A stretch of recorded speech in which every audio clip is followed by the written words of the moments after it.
Quick, over here! Stay away from the window. If Mary spots you, it'll be trouble. My son's teacher yelled, pulling me by both hands. I was taken to a separate room alone, having come to the elementary school for my son's class observation. Panic set in as the teacher whispered something unbelievable to me. My name is Mary, 35 years old.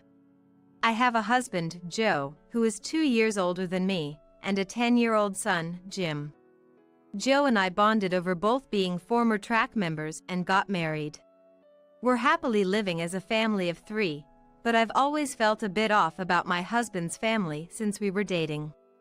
When my husband and I attended a family meeting, my mother-in-law, Susan, greeted us lightly with, "Ah, thanks for coming," and quickly went to the back of the house. We were allowed in, but my in-laws showed no interest in us, talking only about themselves. Susan mentioned, "We run our own business, and Ben's going to have a baby soon." I'm so happy. Ben is my husband's brother, apparently planning to take over the family business. Father-in-law Tom was also excited, saying, "We have to take care of the important successor." The conversation continued to revolve around Ben. I focused on smiling and nodding. After we got home, Joe apologized, saying, "Mom and Dad didn't mean anything by it. They're just not interested in anything besides the store and my brother who's taking over. Sorry if it upset you." I had a hunch, and it was confirmed. I reassured Joe, saying, "It's okay. It was easy since I didn't have to answer many questions. Even after marrying and having Jim," she said. "I'm too busy looking after Ben's child right now, so sorry, I can't help. Moreover, I think Ben's child will turn out better, and I'm not interested, so please don't contact us anymore." I never expected my in-laws to take care of Jim. I just wanted to inform them about their grandchild. Disappointed, but I thought it was better than them interfering too much, so I let it go, focusing on living happily with my husband and son. However, as Jim grew and started elementary school, he began to say, "I want to meet Grandma." My in-laws had been prioritizing Ben's family, leading to a sort of estrangement due to favoritism among grandchildren. I tried contacting Susan once, but the response was the same. She sternly told me not to contact them again, and we never got to meet. My parents, including my brother, cherished Jim greatly. Jim lost interest in his grandparents and stopped asking to see them. Just as we were forgetting about my in-laws. Out of the blue, they called. I kept their number just in case, thinking it was an emergency. "It's been a while. How are you? How's Jim?" I answered to hear Susan's irritating voice. Chilled, I replied, "What do you want? If there's nothing, I'm hanging up." Then Susan said, "Actually, Ben cheated and got divorced. His wife took the kids and left. Ben is popular with women. A little cheating should be forgivable, right? Mary, I'm sorry we haven't paid attention to Jim until now. We'll make him the successor to the store, so come visit us." Confused by the sudden change of heart. "That's impossible. What are you talking about now?" I firmly responded. Then Tom took the phone, saying, "We're saying we'll take care of him from now on. Just send Jim over."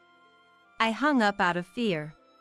There were no further calls, and I immediately consulted with Joe when he returned from work. Joe assured me, "No need to bother with them. But let me know if anything happens." We decided that Joe would drive Jim to school from the next day. Then, one day, an invitation to Jim's class observation arrived, and I decided to attend. Walking to school that morning, a man suddenly called out from behind, "Fancy meeting you here after such a long time."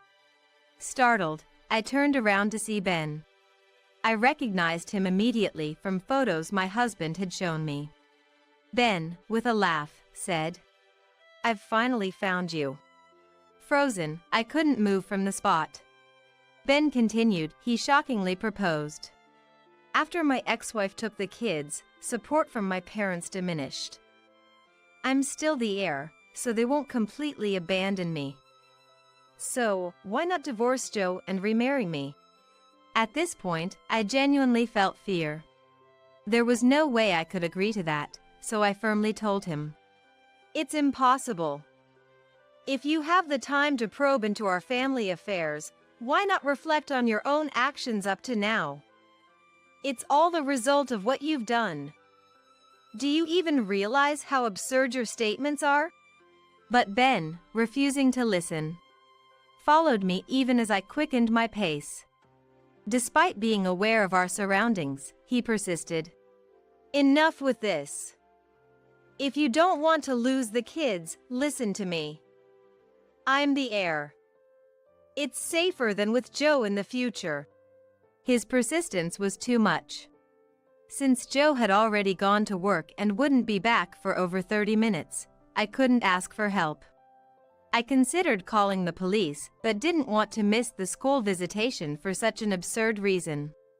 In a split second, I decided to ignore Ben and run. Fortunately, it was the day of the visitation, and the closer I got to the elementary school, the more parents were around. While running, I loudly stated, "If you can't see it yourself, let me tell you. Your affair is why your child went with your ex-wife, right? It makes no sense to ask me, your brother's daughter-in-law, to remarry you just because you want a son without reflecting on your actions. Please stop following me." This was to alert those around that Ben was dangerous, and to take precautions in case he caught up. Ben, with a look that seemed to say no more, hurriedly started to run. However, being out of shape, he struggled to catch up, visibly frustrated.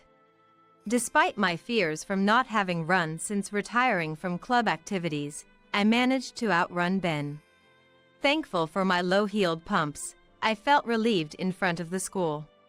Although Ben took up my time, I made it to the visitation just in time. Too precious to waste time calling Joe, I left a message, planning to discuss and take measures when I returned. I looked forward to the visitation, despite everything. Arriving at school, the teacher welcomed and guided me, feeling anxious under the stares of other parents and children. However, the class started smoothly, and seeing Jim seriously participating gave me peace. But after the class, the teacher came to me to explain the stairs. Just minutes before I arrived, Susan had come to the school. Claiming to be Jim's grandmother, she asked for his classroom at the reception. Apparently, he said this to the teacher at the reception desk. The teacher, seeing my name for today's visit, questioned Susan's presence. "I'm Jim's precious heir. I thought I should attend," she began. However, the teacher responded, "I'm sorry, but we limit the number of participants. Today was supposed to be Jim's mom." Feeling dubious about Susan's sudden work excuse, the teacher tried to call me. At this, Susan started yelling, without answering the question. "How terrible, Mary! Since you married, you've never let me see my grandson. I'm always at home, so why can't I attend the visitation? Why do I need Mary's permission to see my grandson?" The teacher was at a loss, but then a savior appeared. The teacher was at a loss until Jim, hearing the commotion, came out. "Who is this person? Are you okay, teacher?" he worriedly asked. The moment froze. "I haven't seen you in a while, so you've forgotten me. I'm your grandma." Susan approached Jim. Jim, disgusted, hid behind the teacher. "I don't know this person. My mom said she was coming today. So, please leave." He completely dismissed her. Susan was left speechless. The teacher then advised, repeating the request to Susan. Today is a special visitation that many have looked forward to. Please leave. Facing cold stares from everyone, Susan seemed embarrassed to be there and was successfully ousted from the scene. I had arrived safely, but by then, it was already time to start the class, so there was no time to explain. I expressed my gratitude to the teacher and Jim for their help. Other moms asked if I was okay, showing their concern. During the brief wait, I spent time with them, and just as we were about to move to the room for the social gathering, the teacher dashed over to us again. Mary, please come this way. She called out and led me to a different room, not the one for the social gathering. Don't go near the windows. Stay away. If we close the curtains now, they'll notice. She warned, her serious expression making me increasingly anxious. I wondered if my son had done something to cause such a situation. Thoughts of what my son might have done to his friend started swirling in my head. The teacher quickly called Jim and us and said, Please, I need you two to run away now. I couldn't comprehend and asked, Huh? What do you mean? The teacher then revealed something shocking. Actually, it seems that the woman from earlier has been loitering around the school entrance, and now it looks like she's wandering with her husband and their son, all three of them. Though there's a security guard, they haven't done anything conspicuous, but the teacher feared we would be caught the moment we left the school. The teacher told me. Initially, a man, who seemed to be the woman's husband, entered the school around the end of classes, claiming he was there to pick up Jim instead of Mary, who was supposed to meet with a teacher. However, what followed this time's class observation wasn't individual consultations, but a social gathering organized by the parents. Furthermore, I had already informed the teacher that Jim and I would be heading back together. So the teacher immediately knew it was a lie when he looked around and saw Susan, realizing they were plotting together. It seemed she was holding them off for now. Please run away now while you can, as I will handle things with that family. The teacher told us and guided us to the back exit, where we thanked her and quickly left the school. However, I thought it was too soon to feel relieved, as it was a close call. I was sure Susan and her group would come to our house. Thinking I had to protect Jim at all costs, I explained the situation to my parents and left him with them. Just then, I received a call from Joe, who I had been messaging, so I informed him about Susan's group and asked him to come home as soon as possible. I'm sorry. I've made things difficult for you, Mary. Joe sounded apologetic over the phone. That evening, as expected, my in-laws, having realized that Jim and I had escaped from school, stormed our house. They knew our address because we had sent them a Christmas card at the beginning of our marriage. They were banging on the intercom and causing a disturbance with their loud voices, much to the neighbors' annoyance. Joe hadn't returned home yet. Being alone and feeling insecure, I pressed the record button on an old voice recorder for evidence. Knowing that audio alone might not be sufficient without capturing their faces. However, facing three of them, I had no intention of opening the door unprotected. Taking a deep breath, I approached the door and checked that the chain was on before opening it slightly. Through the barely open door, I could see my intimidating in-laws and Ben.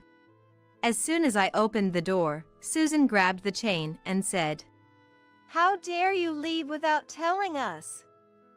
It's terrible that you won't even let us see our grandson properly. Why is the door locked? Open it. I asked Susan. How did you know today was Jim's class observation day? To which Susan replied, with shining eyes. I heard you ran away when you met Ben this morning. To meet Jim directly, I thought I had no choice but to go to the school. But it's all because you wouldn't let us meet. I thought it was a sign from God when it turned out to be the class observation day. I had no recollection of telling them where Jim went to school, but they must have followed the crowd of parents heading to the school for the observation day. Tom then added, He's going to be the heir to our important family business, so give back our grandson. Having dodged and evaded them until now, my anger finally erupted. Enough is enough. I've tried to let you see Jim multiple times before. But you were only interested in Ben's son, and I even told you not to contact us anymore, right? It's Ben's affair that caused his son to leave, isn't it? I confronted them with the recorded phone messages I had prepared for this day. Playing the recording, Susan's voice could clearly be heard saying to stay away because Ben's son was more important. Aya said, Jim is currently with his grandparents, so you can't see him. Please, you're troubling us by staying here, so leave. The in-laws were momentarily silent after hearing the recording. Stop lying. Regardless of what happened before, we're here now, aren't we? You're lying about him not being here. We won't leave until you hand over Jim. But soon resumed their loud complaints. They continued to berate us fiercely, and Ben, joining in, threatened, I won't give up until you divorce Joe and remarry me. I was terrified by Ben's incomprehensible demands. Just then, Joe arrived home. The situation worsened with Joe's return. He glared at Ben and demanded, What did you just say to Mary? The in-laws were cowering, but Ben, unfazed, countered, A child needs a mother, right? If I remarry Mary, only the father would change. It would be an act of filial piety. Just write the divorce papers already. Joe, unable to contain his anger, moved towards Ben but then shifted his gaze to a frightened Susan. What are you doing here today? Why did all three of you come together? In stark contrast to Susan, who fell silent under her husband's fierce glare, Ben started laughing. First off, I'll hold Mary back and convince her to marry me. Then Dad and Mom were supposed to go to the elementary school and bring Jim home early from school. Never thought we'd actually get into the classroom observation. It was Tom who shouted out before any of us could respond. Why do you always have to say things like that, you idiot son? That's why you get caught cheating. The next moment, Tom and Ben started glaring at each other, but honestly, I couldn't care less. Joe yelled, Don't ever get involved again. But, as expected, Susan and the others weren't deterred by that. While arguing with Joe, I called the police. The trio, who had been so bold, hurried away from the house the moment they saw the patrol car. While waiting for the police to listen to the voice recorder, I hurriedly contacted my parents. I had asked them to be cautious about the commotion and the surroundings when I left Jim with them, thinking they might actually go to my parents' house. Turns out, my hunch was right, and my parents and brother-in-law showed up at my parents' house. But the angriest of all, my father and brother, were waiting at the front door. The trio, who had boldly rang the doorbell of my family home, were speechless upon seeing my dad and brother, a judo enthusiast and a brother with a boxing background, and fled without saying a word. At least they won't come near our house now. They might have run back to their own house or, still furious, headed to your house. Make sure you lock your doors. My father guessed accurately. Just a few minutes later, the three who came to our house were easily surrounded by the police still nearby. Initially, my in-laws insisted that it was ridiculous for the police to show up because they hadn't done anything wrong. However, after the police clearly stated that kidnapping a child is a serious crime, they went pale. They apologized profusely through the door. I was wrong. But I think it's better for you to marry Ben and leave your child with us. I have experience raising children, and Ben is the rightful successor of Tom's company. It's secure. It's not a bad deal, right? They pleaded desperately, but after I refused, they got angry and tried to force their way into the house, only to be detained by the police. Having submitted all the recorded data collected over the years, a restraining order was issued against the three from approaching us.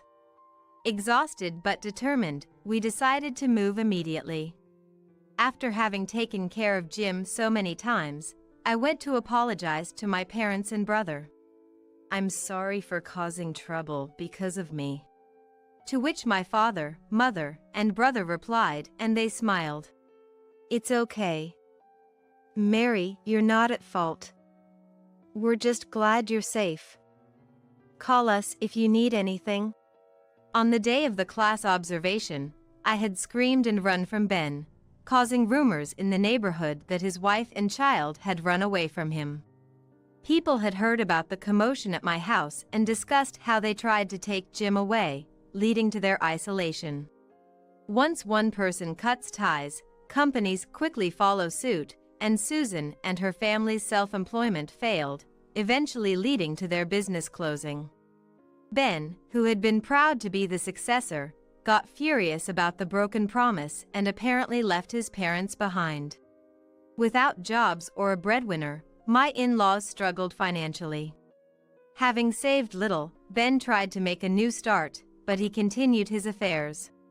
The last time with the wife of an important executive, leading to a costly settlement. Truly, he was responsible for his own downfall. As for Jim, he ended up transferring schools. When I apologized, Jim said, "I don't want to see that person ever again, so it's okay," seeming relieved. The new school is easier to commute to, and he enjoys his new environment daily. Knowing he can meet his friends from the old school in middle school, he doesn't seem too sad. Today he talked about a new friend and what his teacher was like, which reassured me. We are enjoying a life without ties to my in-laws while watching Jim grow. I hope these peaceful days continue forever. Be grateful that you're living with Jane. I confronted my sister-in-law Sarah, who was neglecting the care of our wheelchair-bound mother, and she defiantly yelled back at me. Since living with Sarah, Mom looked pale and worn, seemingly shrinking due to lack of nutrition. When I was about to unleash my anger on Sarah, someone else came along. My name is Karen. I'm 29 years old, living with my husband Jack, who is the same age. Jack and I run a cafe together. Jack, a friend since elementary school, had always talked about wanting to open his own cafe since then. He even wrote that his future dream was to manage a cafe in our elementary school graduation album. Seeing him still passionate about the same dream as an adult, I strongly felt I wanted to support him, and that led us to start dating. After graduating from culinary school, Jack trained at a famous restaurant for several years. Meanwhile, I got a job at a popular cafe and learned about customer service. Together, we opened our dream cafe when we got married. However, the area where we opened our shop was competitive, and it was hard to attract customers at first. Didn't get many customers today either. Karen, no point in getting down about it. Let's just keep doing what we can. You're right. Feeling down won't change anything. No matter the situation, we always kept a positive attitude and continued to work hard, gradually increasing our regular clientele. We have a great relationship, not just as a loving couple but also as business partners. Jack is very gentle and kind, and I've always felt lucky to be married to him. Then, one day, my father passed away suddenly. Amidst my grief, I was very worried about my mother. That's because she had become wheelchair-bound after a traffic accident a few years ago. Until then, my father had been taking care of her, but now I was left wondering what to do next when my brother Mike contacted me. Me and Sarah will live at the family home and take care of Mom. Really? Mike and Sarah? Leave it to us. Mike and Sarah's offer to live with and take care of my mother at the family home was a huge relief. However, I had my concerns. Mike had always been self-centered and cold towards the family.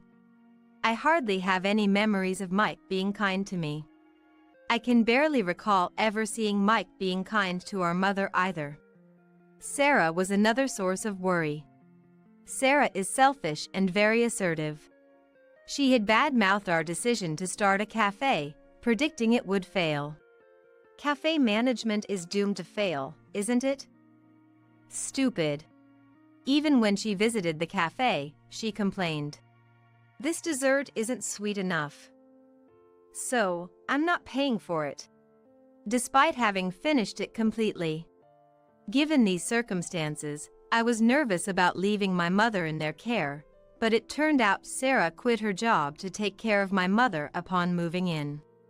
Honestly, I was pleased to hear that. It gave me some reassurance that she was genuinely dedicating herself to caring for my mother. Even if Sarah and I didn't get along, my mother seemed to have a good relationship with her. When the living arrangement was decided, my mother was very thankful to them. But since then, I've hardly been able to see my mother. I tried calling her mobile phone, but it seemed to be disconnected. When I called the family home, Sarah would always say it was inconvenient, making it hard to arrange a visit. Even when I went to the house, it was locked and my key wouldn't work. The locks had been changed without my knowledge. Since I couldn't see my mother, I decided to call Sarah again and plead. Sarah, can I please come and see how Mom is doing? You're so persistent. We're busy with caregiving. If you come, it'll just be in the way. Really annoying. She yelled and hung up the phone on me. A few days later, unable to bear it anymore, I decided to go to the family home with Jack. No one responded to the doorbell, so I used my key to the family home to enter. The house was a mess. What is this? It was shockingly cluttered, to the point it seemed impossible for someone in a wheelchair to live there. This is too much. Jack was also stunned. We hurried to my mother's room and knocked. Mom, are you there? It's Karen. Jack is with me too. Karen? It's okay to open. Hearing my mother's weak voice from inside, I gently opened the door. Karen, Jack, it's been a while. Mom! My mother looked pale and her clothes were tattered, making her seem smaller. The sight was so heartbreaking, I started to cry. Jack seemed just as shocked. Then Sarah returned home. Making a loud noise, she approached us. Who's here? Karen! Why are you here without permission? I told you not to come. I confronted the yelling Sarah. Sarah, what's going on here? What do you mean? The room is a mess, and Mom looks so run down. What have you been doing, Sarah? Have you been preparing proper meals for Mom? Sarah, unabashed and defiant, shot back. Quiet! You should be grateful just to live together. I sometimes take care of her, so don't complain. Preparing meals is a hassle, so I just make do with whatever.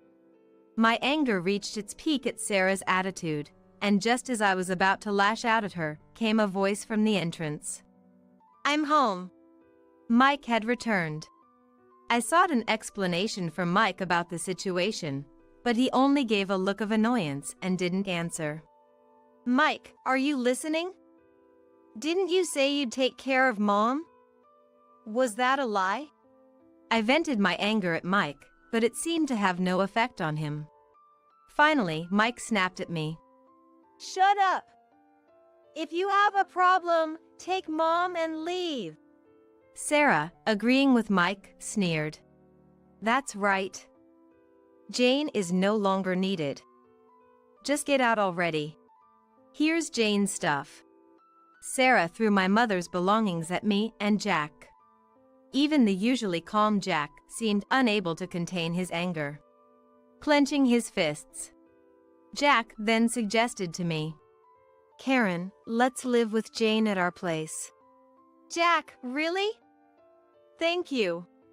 I thanked Jack, then turned to my mother.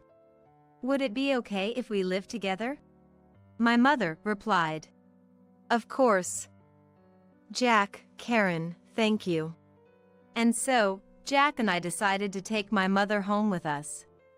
Until the end, Mike and Sarah kept saying, Good riddance to the nuisance. Exactly.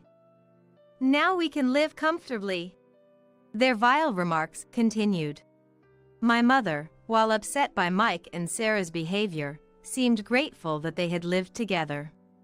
However, parental compassion had its limits, and she made them promise never to involve themselves with her, Karen, and Jack again before leaving. Both of you, promise not to involve yourselves with me, Karen, and Jack from now on. Mother calmly told my brother and his wife. As if we wanted anything to do with you. That's right. Don't bother asking. We have no need for you anymore. They laughed mockingly at my mother. After moving in with us, my mother quickly regained her spirits. Though she lived in a wheelchair, she could manage most things on her own if she could navigate the wheelchair, except for meals and bathing. While caring for my mother and running the cafe was challenging, Jack's unwavering support made it possible for the three of us to live happily. We were relieved to see my mother's complexion improve significantly. I was troubled by Sarah's words about Jane being no longer needed, and it turned out that all of my mother's savings had been spent. Not a cent left. Absolutely despicable. I muttered, checking my mother's debit card balance. It seemed this had been their plan all along. They had no intention of caring for my mother, they were only after the money. I regretted not stopping it sooner, and my mother regretted not thinking it through. But now that my mother was receiving her pension, we had enough to live comfortably together. I never should have left Mom with those two. I want her to enjoy her life from now on. I made this promise to myself and went to town to buy something for my mother. Upon returning, I made a suggestion to her. Mom, why don't you try sewing or knitting again? You used to make so many things. I encouraged her to take up sewing and knitting, her old hobbies. I've already bought all sorts of materials. Look at all this. Thank you. Maybe I will give it a try. My mother was delighted and started working on her projects right away. Our house, with the cafe next door, made me happy to see my mother engrossed in her hobbies while having lunch in the cafe. Her face seemed to shine. She seemed like a different person than when she was living with my brother and his wife. Look, Karen. I made this bag with this beautiful fabric. What do you think? It's wonderful. Mom, you're so talented. My mother smiled happily when I complimented her. My mother has always been skilled with her hands, making skirts and dresses for me when I was young, which my friends envied. She even gladly made them for my friends. I was very proud of my mother. Suddenly, I realized that housewives living in the neighborhood began to gather around my mother. They all seemed to be enjoying working with their hands. How do I sew this part? You sew it like this to make it easier. Look, like this. Wow, that's amazing. It seems they were learning sewing and knitting from my mother. Thanks to this, the cafe was bustling with customers nonstop. My mother, who loves to chat, seemed very happy, and Jack and I were pleased to see her like this, while also sincerely enjoying the busyness. The cafe was always enveloped in a warm atmosphere, making it a comfortable space. A month flew by since we started living with my mother. Good job today. It was really busy again. It's all thanks to Jane. After closing the cafe, Jack and I started cleaning up. When we heard the door open, "Sorry, we're closed for the day," I began, turning around to see my brother and his wife standing there. "Mike, Sarah, what are you doing here?" I asked them coldly. "It's been a while. Looks like you're making a fortune." This modest cafe is doing well, all thanks to Jane, isn't it? It appears Mike and Sarah had heard about the cafe's popularity and my mother's reputation and decided to come. "There's nothing to discuss with you, so please leave."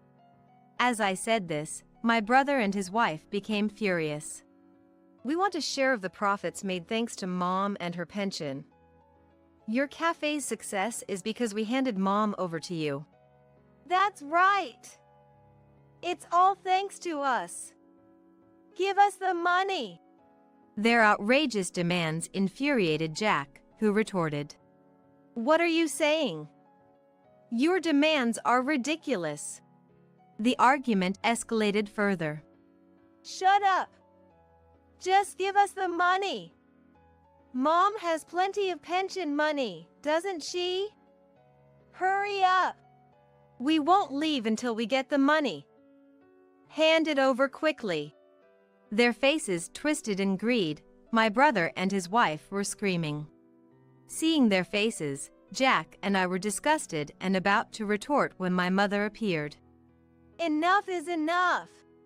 When my mother spoke sternly, my brother and his wife trembled in surprise. "Mike, Sarah, you promised never to involve yourselves with us again, didn't you?" My mother's voice was colder than I'd ever heard it. Mike stumbled over his words. "Well, yes, but..." He seemed overwhelmed by my mother's furious presence. I had never seen my mother so angry before. "You've broken your promise, so I won't hold back anymore." "What do you mean you won't hold back?" Mike asked timidly. Sarah's face twisted in fear. "I'm selling the family home. I am the owner, after all." My mother's firm voice left my brother and his wife pale. "Wait, Mom. If you sell the family home, where are we supposed to live?" "That's too cruel, Jane. What are we supposed to do now?" Ignoring their screams, my mother looked at them with disdain and firmly stated, "My decision is final. No matter what you say, I won't change my mind. You're the ones who broke the promise. I already gave you your last chance." My brother and his wife collapsed on the spot. "Can't believe this," I said.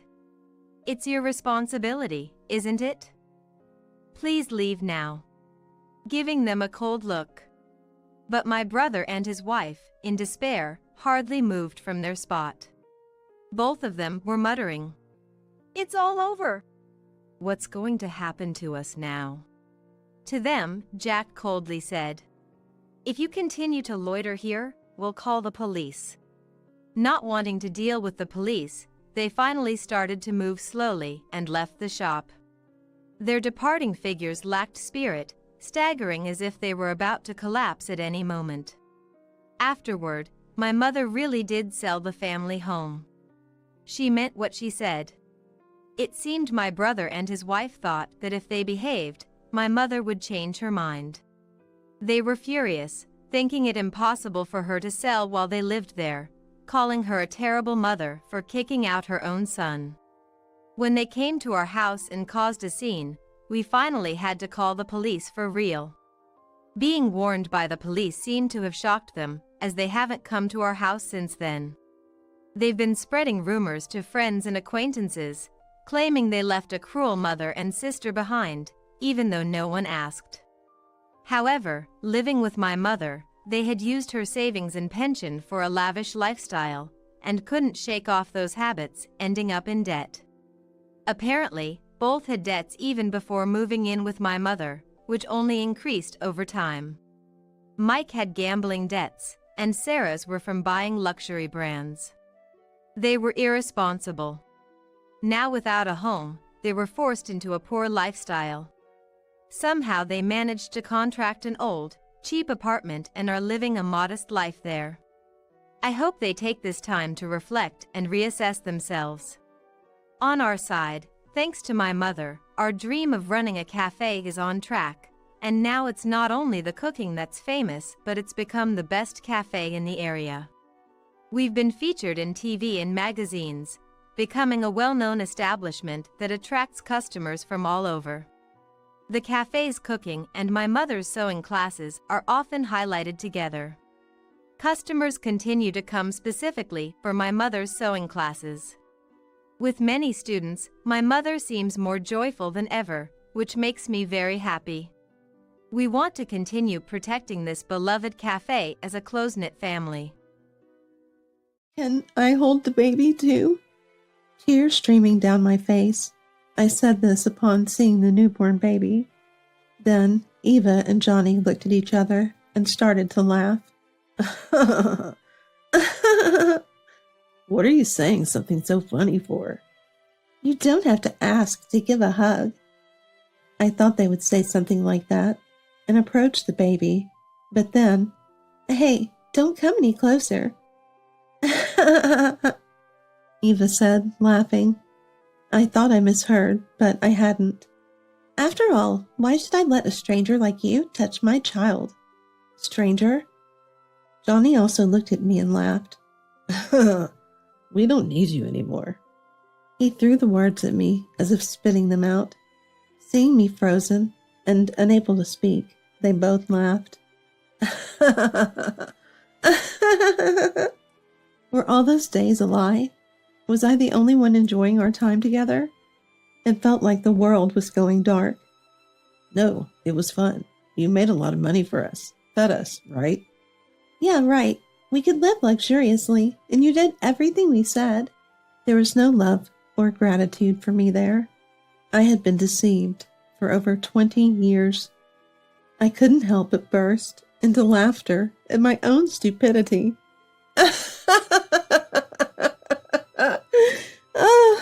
Shaking with laughter, I laughed. Have you finally gone mad? Johnny looked at me with a contemptuous face, wondering what was happening to me. Why did I ever love such a man? That's disgusting. I thought it might be something like that. Johnny and Eva looked confused. I headed towards the door behind me. When I opened the door, the two of them froze. I am Ashley, 53 years old, living with my husband and daughter. At first glance, ours might seem like any normal family, but our case is a bit different. The daughter is not my biological child, but my husband's stepchild. I was married to another man before I met my husband, but we divorced due to infertility. It was a mutual, amicable divorce.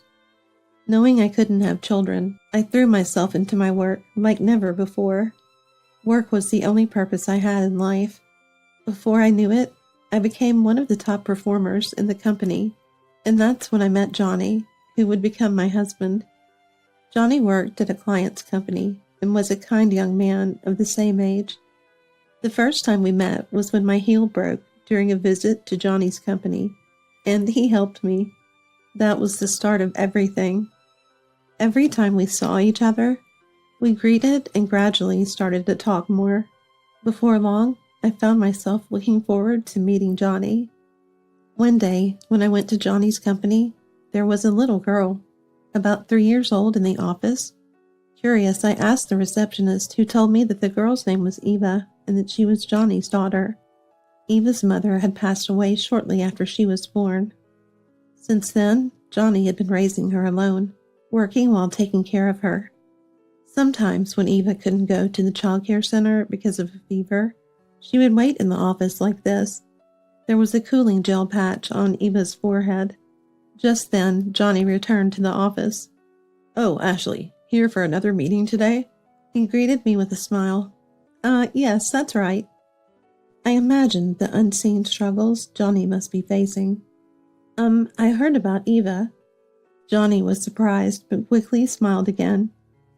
She sometimes comes here. The child care center won't take her, even with a slight fever.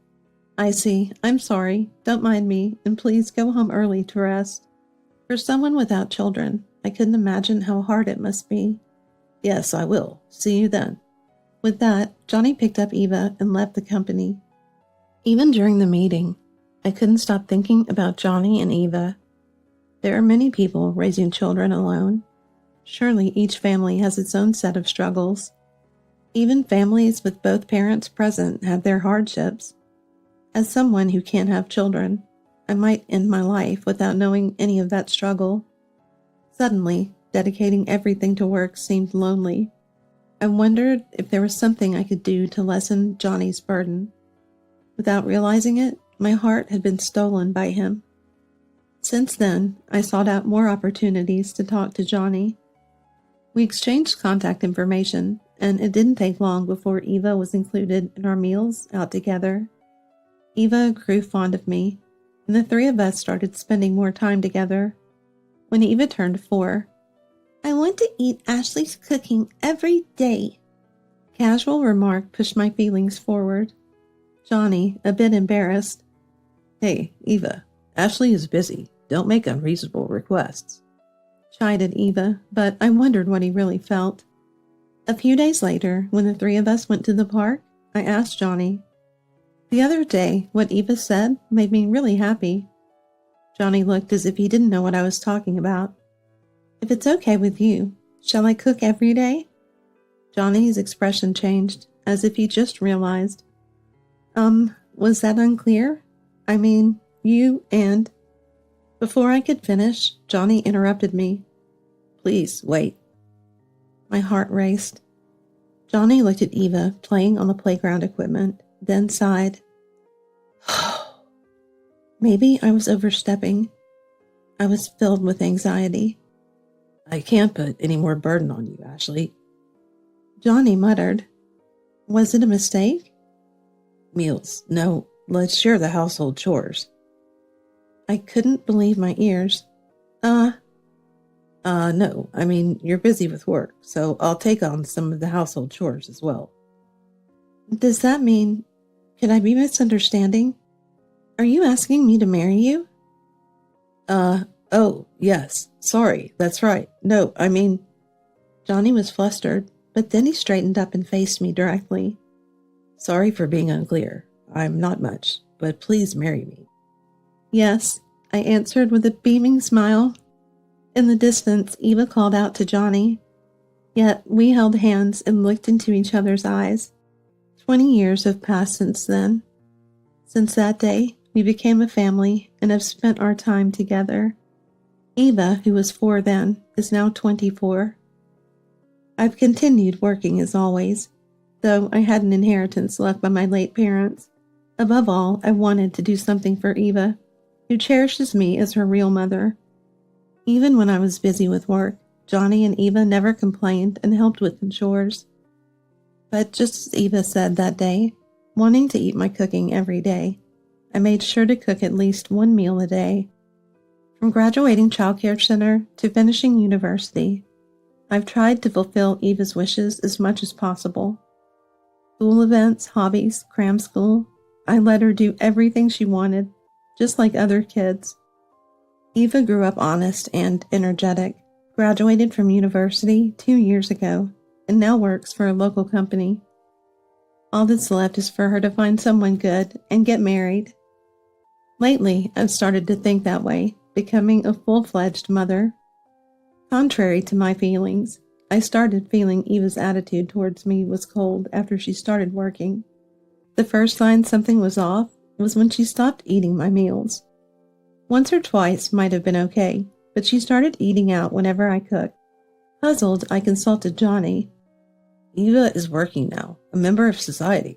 It's not something to worry about so much. But he brushed it off. Indeed, that's true. She's an adult, and I shouldn't interfere too much. Though I thought so at the time, Eva eventually stopped eating my meals altogether. Eva's cold attitude wasn't limited to meals. It's been a while since we had a conversation. Both of us working and returning home at different times played a part. But even in the brief moments we saw each other in the morning, she acted as if I wasn't there. She wouldn't respond even when I spoke to her. One night, as I was eating dinner late, Eva came home. "Welcome back, Eva. I was just eating. Shall I make something quick for you?" I tried speaking up, but Eva sighed heavily and went straight to her room without saying anything. Did I unknowingly hurt Eva in some way? Filled with anxiety, I consulted Johnny again. Maybe Eva is just tired from her new job. But he didn't take me seriously. Despite Eva's cold attitude, I never changed mine. I believed that whatever happened, we could eventually return to how we were before. And even if we weren't blood related, Eva is my daughter. Despite being given the cold shoulder and ignored, I never gave up on speaking to Eva every day. Time passed again. How long has it been since I last had a conversation with Eva? Yet I continue to greet Eva as usual. "Good morning. Work hard today, too. Take care." I watch her back as she leaves without touching the breakfast I made, silent. How long will these days continue? I might be at my limit. Thinking this, I head to work as well. Over these years, consulting with colleagues yielded no satisfying answers. Some said it was just a late rebellious phase, that such times happen. Eventually, I stopped consulting anyone and continued to worry alone. Returning home became dreadfully unpleasant. On such days, I end up going home on time. Unable to shake off the heavy feeling, I buy ingredients for dinner on the way home. I'm home. "Ah, welcome back." Johnny had already returned home. He seems to be watching the evening news, already drinking a can of beer. Maybe I'll drink some alcohol today, too. Saying this, I open the fridge and take out a can of beer. "What's up? It's rare for you." Explaining my feelings to Johnny would likely just be brushed off again. Every now and then, days like this happen. "Really?" The conversation ends. If this continues, not just with Eva, but also Johnny, I might end up not talking. I fill with anxiety again. Had I not chosen to become a family with Johnny and Eva, would I not feel this way?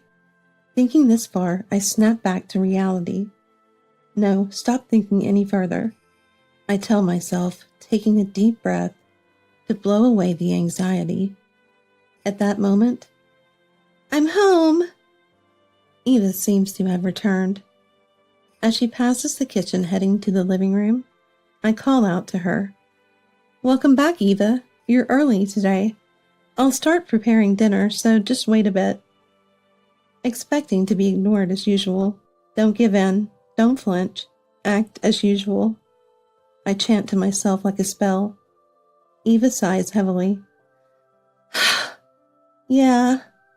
Though faint, she definitely responded. "Ah, yes, just wait." I couldn't hide my surprise. Whether she noticed or not, Eva is watching TV with Johnny. I was so happy, I almost burst into song. Regretting not preparing Eva's favorite dishes for dinner, as I continued. That night, Eva ate my cooking for the first time in years. Just that made me feel as if all the hardships were a lie, lifting my spirits. But the good news didn't end there.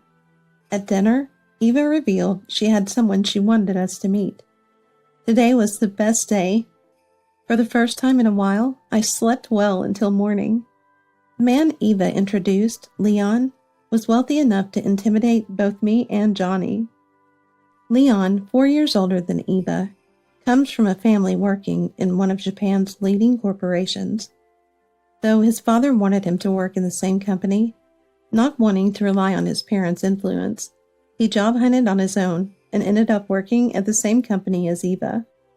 Apparently, they are colleagues in the same department, and he was drawn to Eva's calm demeanor. "Can't leave her alone. Can't take my eyes off her." Perhaps he never encountered someone like Eva in his elite upbringing.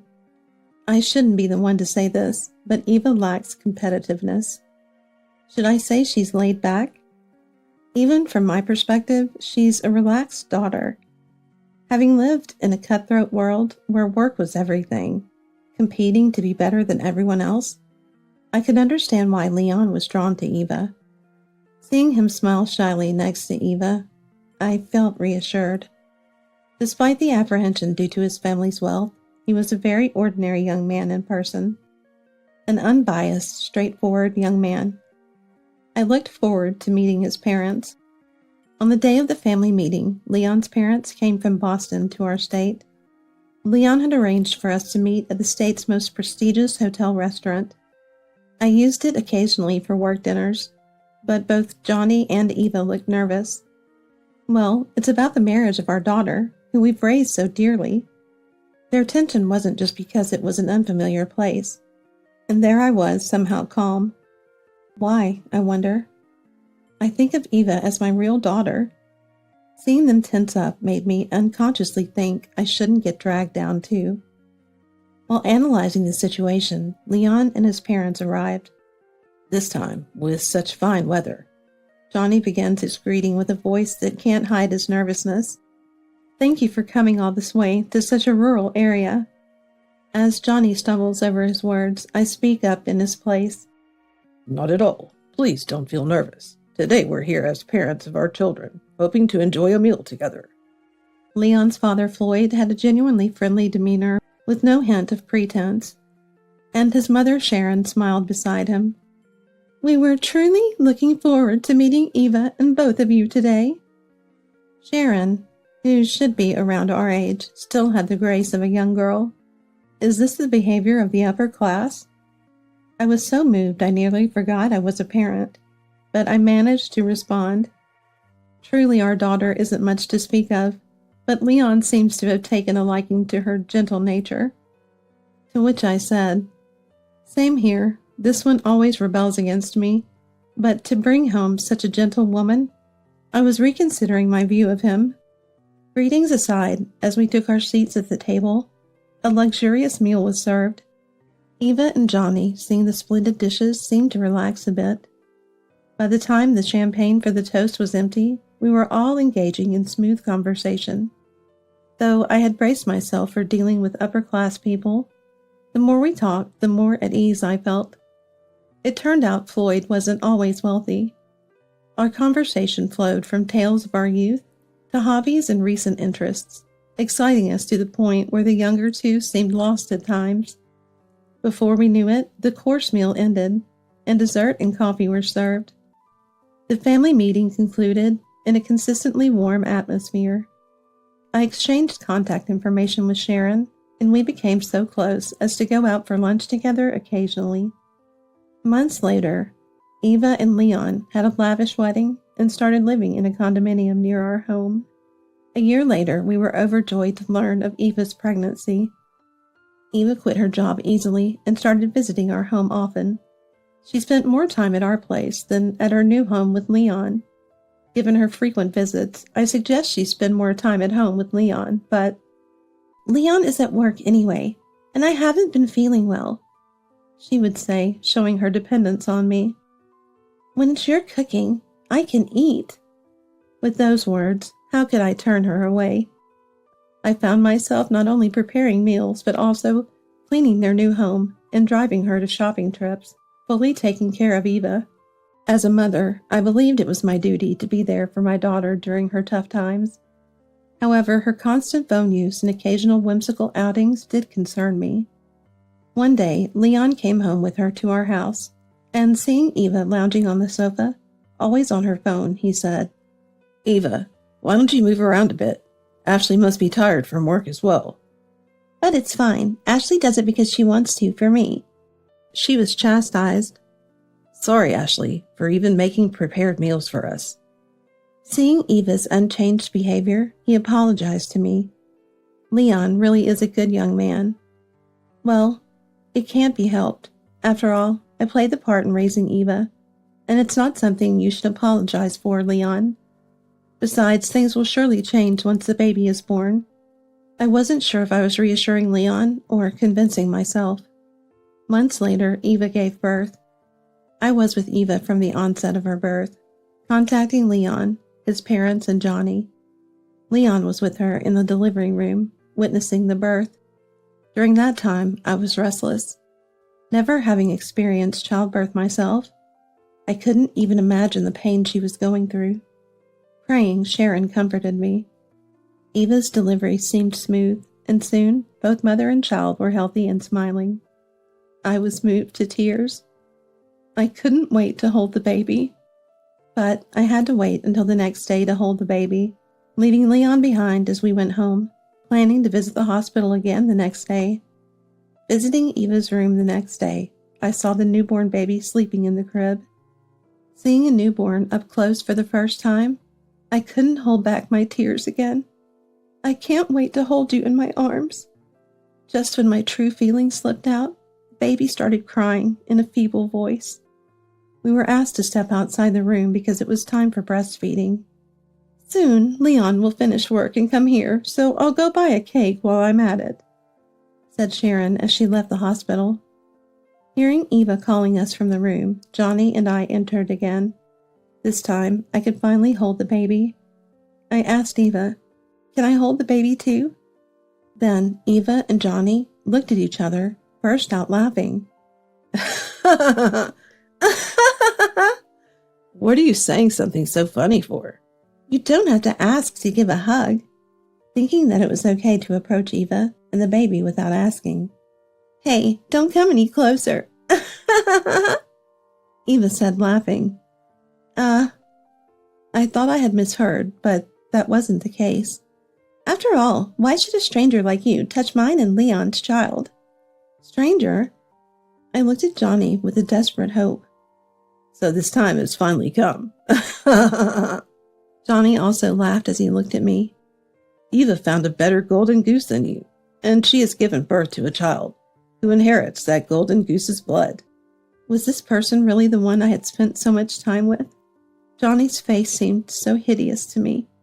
We don't need you anymore, he said, as if spitting out the words. Eva added insult to injury, while I was frozen and unable to speak. Really, ever since I was little, Dad said it, but flattering you was always a pain.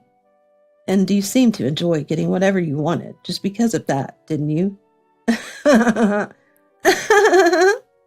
They both laughed. Were all those days a lie? Was I the only one enjoying our time together? My voice was trembling. It felt like the world was going dark. No, it was fun. You made a lot of money for us, fed us, right? Yeah, right. We could live luxuriously, and you did everything we said. There was no love or gratitude for me there. Just the cold, callous way one might speak to a convenient tool. Well, you were always meddling under the guise of being a mother. Really, what were you thinking? We were the ones misleading you, pretending to be a family for so long. Maybe we have a talent for acting. They laughed again, uproariously. I felt a rapid draining of emotion within me. I had been deceived for over 20 years. I couldn't help but burst into laughter at my own stupidity. Oh. Johnny and Eva looked at me as if I were something alien. Have you finally gone mad? Johnny looked at me with a contemptuous face, wondering what was happening to me. Why did I ever love such a man? That's disgusting. Johnny was taken aback by the disdain directed at him for the first time. I thought it might be something like that. Johnny and Eva looked confused. Did you know this conversation is being listened to by someone else? I headed towards the door behind me. Johnny and Eva were still clueless. When I opened the door, Leon and Sharon were standing there, causing Johnny and Eva to freeze. Their faces turned pale, contrasting with Leon and Sharon's, which were red with anger. Their expressions were stern. Then, slowly, Leon approached Eva, holding a large envelope in his hand. What's this about? Eva retorted, intimidated by Leon's presence. I'll ask you directly, Eva. Is that child really mine? Leon looked at the baby sleeping in the crib. Eva's face showed a moment of fear. What are you talking about? Of course it is. Her blinking increased. Without a word, Leon handed over the envelope. What's this? Eva cautiously checked the contents of the envelope and was speechless. What's going on? Johnny went next to Eva, took the documents from her hand, and then lost his words just like Eva. I'm going to have a DNA test done on the child, Leon said as he picked up the documents that fell from Johnny's hand. It's some mistake. Eva desperately appealed to Leon, but it seemed not to reach him. Floyd has a friend who's a brilliant lawyer. This evidence is acknowledged by the lawyer as well, isn't it? Despite her delicate appearance, Sharon's voice was merciless. Why has it come to this, Eva? It seemed Johnny was unaware that Eva had been unfaithful. The documents Leon brought were evidence of Eva's infidelity and related to the divorce discussions. There must be some mistake, Eva muttered in a much softer voice than before. If it's a mistake, let's get it verified. The look in his eyes as he gazed at Eva might still hold a desire to believe in her. A slightly kinder gaze mixed in. Ashley, thank you.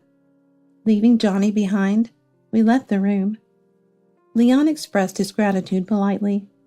It's okay. Whenever Eva acted strangely, there was always something going on. It was me who first suspected Eva's infidelity. During her pregnancy, Eva would come over to our place numerous times and fiddle with her mobile phone. I happened to catch a glimpse of her screen once. It looked like a messaging app with text like, "Want to meet? How about now?" And then Eva would leave the house.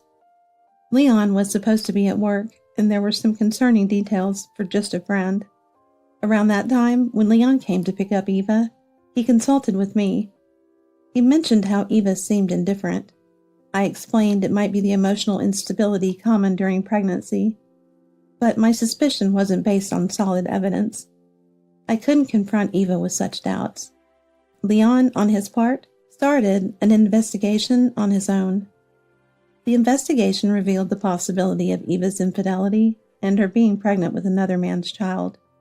But by then, Eva was already in her final month of pregnancy. When I heard about it from Leon, I mentioned something that made sense, and to get confirmation, I suggested a DNA test after the baby was born. I really can't make up for what I've done. The fact remains that I raised that child. How can I even begin to apologize? I apologized to Leon and Sharon. It was a family issue we've lived with for over 20 years, not something I alone could be forgiven for. Yet calmly, "What are you saying, Ashley? It's those two. It's the mother and child who are to blame. You're a victim too. Maybe we should consult the lawyer we used this time," Sharon said. She smiled innocently, charmingly. This was the one person I shouldn't make an enemy of. I felt fortunate to have such a strong friend. A few days later, the DNA test results came out. Child's father was indeed not Leon. Leon filed for divorce, but Eva refused, leading to mediation. Eva started to act seductively towards me again, but I paid her no attention. In fact, living in the same house with the three of us had become a nuisance, so I had already started preparing to move. But both Leon and I were appalled by Eva's stubbornness in refusing the divorce during mediation. But as the divorce lawsuit proceeded, Eva's defeat became evident. Adultery after marriage, sexual relations, pregnancy with another man's child. Such actions were inhumane, and there was even a DNA test report of the child. Eva and her affair partner were sued for damages. Eva's lover was still a university student, had not taken responsibility for the child, and had already fled. Therefore, Eva had to pay the compensation for her lover as well. Moreover, Eva couldn't rely on Johnny. Unknown to me, Johnny had quit his job while we were living on my income, and had even accumulated gambling debts. I learned about this from Sharon while Eva's divorce negotiations were dragging on. Of course, I filed for divorce from Johnny. Since we were going through the lawyer introduced by Floyd, the divorce should be finalized soon. Yet Eva and Johnny seemed to cling to me, but those around me were aware of their actions and supportive of me. So far, there have been no assaults from the two. As for the baby, Johnny's parents decided to take it in. Living in the countryside, they declared to cut ties with both Johnny and Eva upon learning of the scandal. If Johnny and Eva were to rely on them, the neighbors wouldn't allow it. Connections in the countryside are stronger than those of relatives. Johnny's parents believe the baby is innocent and decided to take action, but it was hard for me to leave it to the elderly couple. I had also raised Eva until she became an adult. Having received much help during my marriage to Johnny, I felt responsible and decided to support the child's future education costs. When I discussed this with Sharon, "Well, if Ashley thinks so," she prepared a significant amount of money. "No way, I can't accept this," but she insisted. "Think of it as severance pay from Leon and the child." She smiled innocently again. It turns out Sharon's family is wealthy, something I hadn't heard during the family meetings, but she was the daughter of the president of the company Floyd works for. Did I not mention it? Besides, I don't have much else to enjoy. The look in her eyes as she said this sent shivers down my spine. Truly a frightening person. I was grateful to have won her favor and become friends. Years have passed. Johnny and Eva are still chased my debts. As for me, I have a lunch date with Sharon today. "Ashley!" She calls me with the same youthful voice as ever. Next to her stand Leon and a young woman. It seems Leon is also finding new happiness. I waved and hurried over to the three of them.